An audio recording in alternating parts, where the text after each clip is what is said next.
Hey everybody, welcome back to the Dungeon Dive. Daniel here. I hope you're doing well, and if you're not, I hope you are soon.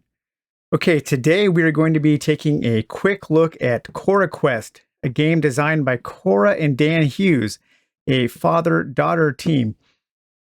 They made this game as a COVID lockdown project, and it has been kind of a Kickstarter success, a little darling game. And if we were to judge games based solely on how cute and adorable they are, CoraQuest would be really, really hard to beat. Let's read a little bit about CoraQuest here. CoraQuest is an exciting and accessible family cooperative tabletop game for 1 to 4 players ages 6 and up.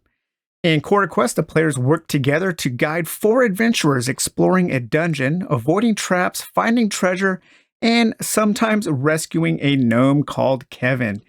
Yes, that little gnome Kevin, he is a real troublemaker, and you will be encountering his antics quite a bit as you play through the 10 standalone quests that CoraQuest comes with. So, CoraQuest, it is a very basic dungeon crawl. I would put it in kind of the same category as something like HeroQuest. You are exploring a dungeon tile by tile, so there is some exploration involved. These dungeon tiles, they come in 2 varieties. There are numbers, I think like numbers 1 through 18, and those are the standard tiles that you play with in every game. And then there are a number of lettered tiles, I believe A through M, and those are called story tiles. And those will correspond to certain trigger points in the quest. And so you will stack the cards in a certain order.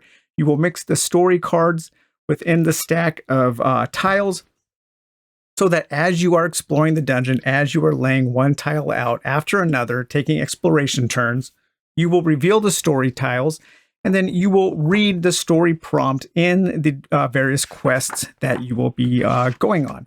And those quests have funny things and funny names such as Fangs for the Memory, Easy Cheesy Lemon Squeezy, The Great Teapot Caper, Escape to Victory, An Exciting Adventure, The Curious Incident of the Tortoise at Dinner Time, A Little Bit of Tap Dancing, Cat o' Two Tails, The Treasure Fightin' Monster Hunters, and A Stunning Day in the Dungeon. On the back of the quest book, you also have a nice little world map that you can look at to see where the different dungeons are. There is a Kickstarter going on right now for an expansion for this game that is going to add more monsters, more quests. I believe there are 2 5-quest campaigns that are included. The quests in this set, in the base set, are just standalone. And the new expansion will also come with a bigger world map that you can move on. So the game is a very simple dungeon crawl. You are always going to be playing as 4 heroes, and you can choose from Healer Cat, Wizard Woman, Sword Girl, Crossbow Dude, Robo Kettle, Halfling, Dwarf, and Spear Woman. That is my one complaint about this game, is that you always have to play with 4 heroes. It's also a complaint I have about Mice and Mystics. I think these more simple introductory games need to be scaled properly so that each player only needs to play 1 hero. I'm not quite sure why these games don't scale like that, but they really should. But as I've said at the beginning, the art is absolutely gorgeous. Some of the art, the original design for the art, was done by the designer's daughter, Cora. And then Dan Hughes took the art and used a computer program to kind of touch up the art and give it a overall cohesive look. And you can also upload your own art to a website to print out your own character cards, monsters, and items, and that kind of thing. So each of the quests will also tell you which monsters you're going to be fighting, and you will be fighting things like orcs, gremlins, rat folk, spiders, treasure critters, and goblins. And then there are also bosses like the snake, the troll, the Remy Luna, the Thunder McScrugans, and a Hedgecorn. And of course, all of these are represented by adorable little standees that I absolutely love. I mean, these things just look so cool. Each of the heroes has their own standee. Those are the ones that I was playing there. And then the other ones are over there. There are some more tokens that you might be using. And then also all of the enemies have these adorable little standees. Here is one of these. These are the goblins there. I love them. I like how they have front and back facing. That is super cool. The rat folk don't, because they're kind of they're sly and always looking around there. But then you also have your standees for your bosses there.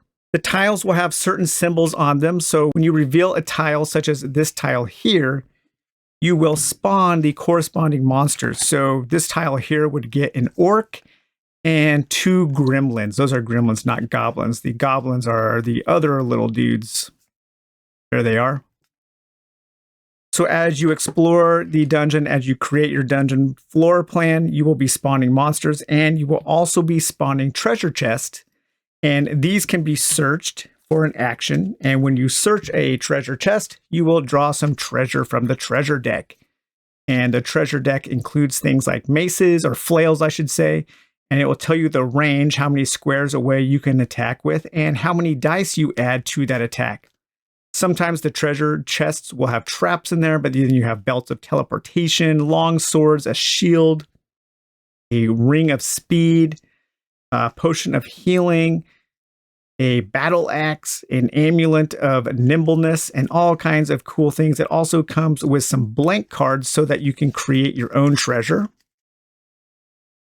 And then sometimes the quests will also have these special items, and these are quest items that you will have to pick up. Again, you can make your own quests, so it comes with some blank quest item cards. But sometimes you might have to find things like lucky feathers, or maybe the sleeping wizard, or spider eggs, a pumpkin berry potion, or some gold. There's Kevin and his sister Annabelle. Kevin, man, that dude is up to no good all the time. He's always up to some antics there. And then also each of the characters will have their own piece of starting gear. So you might be equipped with a catapult, a spear, maybe a bow, throwing knives, a club, a broadsword, maybe a morning star, a wand, or the healer here, the healer cat. She has her little bodyguard cat that helps her attack. I love that. One of my favorite things about the game is how exploration works and how the timing mechanism works. I think this game has a really cool timer, and it's not a win-lose timer. You don't lose if you run out of time, but the game forces you to keep exploring, and it keeps the pressure on the players to do so. That is an excellent use of a timing mechanism in a game. And how it works is like this. So you have your stack of dungeon cards. So if this was the stack of dungeon cards that you were told to set up for your quest, you would place this exploration token on top of that stack. When you get to the edge of a tile, you can take a free action to explore the next tile. So you would remove that token and then explore the tile there. And then you would take that token and put it on your character card. At the end of the round, after the heroes have gone and after the enemies have gone, you have a countdown phase. If this token is still on the stack of cards, meaning that you have not explored a new tile, then the timer track goes down 1. If that happens again and the timer track goes off of the track, then you spawn these special spider monsters on all of the tiles that have webs. And then the timer goes back to 2 and continues to count down each turn you do not explore. So it keeps the pressure on. If you need to linger a little bit, then you might have to deal with some more enemies. And as you deal with more enemies, you might have to linger more. So there's this kind of cascading snowball effect of not exploring. However, you also need to think about how your heroes are positioned, how they are grouped together, what kind of actions they have left when you do explore a new tile, because it is quite easy to end your turn and explore, and then all of a sudden you're finding out that you have to spawn 2 enemies right in front of your character, and then you're out of actions, and the next turn, the monster's turn, they are going to attack your character and do some mega damage. And one of the only ways to lose this game is for just one of the heroes to be knocked unconscious. And that happens quite frequently. And that is really because of the dice in this game. And there are some problems with the game in terms of there are just too many turns where something cool doesn't happen. And I think in an introductory game, and especially in a game for kids, I think something cool should happen every turn. Actually, I want something cool to happen every turn in all the games I play, and I'm a grown adult. But a lot of these games really haven't solved that problem. This is even a problem in absolute stone cold classics like Dungeons and Dragons. Sometimes you will wait 10 or 15 minutes for your turn in combat, and it's your turn. So you say, okay, well, I'm going to attack, and you roll a 3 on a d20. It's like, well, okay, nothing cool happened that turn. I guess I'll just sit and wait again. And that seems to happen too often in CoraQuest. They tried to change it by adding this determination mechanism. So let's say my healer cat, let's say her little bodyguard cat was attacking an orc. I would roll a red die plus my weapon. My weapon would add a white die, and I would roll that, and I would look for these stars. If I didn't hit any stars, then I could flip my card over to her determined side. And when your heroes are determined, they get to roll an extra white d6 for their attack. But all too often, even when I'm rolling these dice, okay, that like never happens when I'm playing. Almost every time I roll for my heroes, I am rolling misses. And that's just, it happens too often. The best die, you have a 50-50 chance. And the standard die, you have a 2 in 6 chance. And I just wish that there were more things to do rather than, I wish there was more things to do when attacking doesn't work out. Because really all you can do in the game is you can move, you can explore, and you can attack. So sometimes you just have a turn where nothing really is happening. You're just kind of waiting around. I also found that it is very easy for the heroes to die. And the game over condition can come really quickly in this game. And sometimes that's not really up to the players. Sometimes things just happen. And again, in an introductory game, I wish there was more ways to mitigate the bad luck to create more of a sense of fun and adventures for the players to do cool things. But that is probably my only complaint about the game. I think this is a very fun game. It is super lighthearted. There is a ton of charm to it. The writing is silly and fun, but I think it will elicit chuckles from kids and chuckles from adults who aren't afraid to just have fun. But yeah, this is a fun game. I recommend it to people who are looking for something lighthearted, who maybe are looking for something like HeroQuest. I think this game offers just about everything HeroQuest does, but in a much smaller box and in a much lower price point. This is a really fun, basic game in a nice medium-sized box. I can easily put this, on the shelf next to 7 Moons, or maybe like the Warhammer Quest adventure card game, or something like Pauper's Ladder or Elder Sign.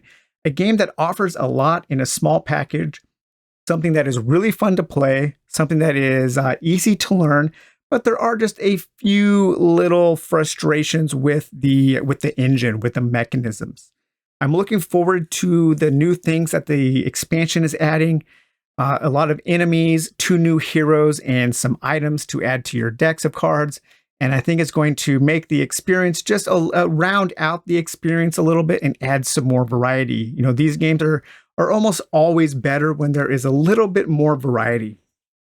But all right, guys. Well, I hope you enjoyed taking a quick look at CoraQuest, and we will talk to you later. Bye-bye.